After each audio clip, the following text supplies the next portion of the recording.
अस्सलाम वालेकुम दोस्तों, I am Syed Haider. Welcome to my online computer coaching channel. दोस्तों, मुझे उम्मीद है आप लोगों को मेरी मैक्रोस की वीडियोस पसंद भी आ रही होंगी और समझ भी आ रही होंगी। तो इसी तरह हम स्टेप बाय स्टेप आगे सीखते रहेंगे। आज मैं आप लोगों को सिखाऊंगा कि हम किस तरीके से, अगर हमने किसी भी एक फाइल में मैक्रो कमांड अप्लाई की है और किसी दूसरी फाइल में अगर हमने अप्लाई नहीं करी है, और अगर हम एक फाइल से दूसरी फाइल में उस कमांड को ले जाना चाहते हैं, उसकी जितनी भी कमांड्स को, जो भी हमने रिकॉर्डिंग वगैरह की थी, उसको अगर हम किसी दूसरी फाइल में अप्लाई करना चाहते हैं तो हम किस तरीके से कर सकते हैं, यही आज हम सीखेंगे। तो सिंपल है, हमने एक फाइल बनाई है यहाँ पे मैक्रो 1 फाइल। इसके अंदर मैंने ऑलरेडी एक मैक्रो कमांड अप्लाई की हुई है। इस पर मैं एक दफ़ा आपको अप्लाई करके दिखा भी देता हूँ। डेवलपर टैब में जाएंगे, उसके बाद हम क्लिक करेंगे मैक्रो पे, और यहाँ से हमें रन करना है तो हम मैक्रो इन में जाएंगे और यहाँ पे लिखा हुआ मैक्रो फाइल 1।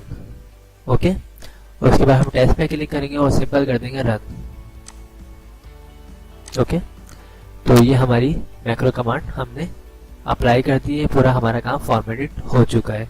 इसी तरह अगर हमारे पास एक और फाइल ओपन हुई हुई है, यहाँ पे देखें बुक 1 के नाम से, और इसमें भी हमें वही प्रॉब्लम दिखी है अनफॉर्मेटेड डेटा की। तो याद रखिएगा, ये दोनों फाइलें ओपन होनी चाहिए हमारे पास सबसे पहले, तो उसके बाद अनफॉर्मेटेड डेटा है। हम चाहते हैं कि हम इसमें भी उस कमांड को यूज़ कर सकें, जबकि इस फाइल पे हमने मैक्रो कमांड अप्लाई नहीं की है, तो हम इससे उधार कमांड को ले रहे हैं। तो हमें जाना है मैक्रो में, और यहाँ से हमें मैक्रो इन से हमें सबसे पहले तो फाइल चूज करनी है, बुक 1 के नाम से फाइल बनी हुई है, और उसके बाद सिंपल हमें करना है जैसे रन।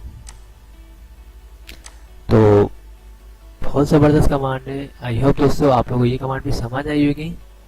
Thanks for watching. खुदा हाफिज़।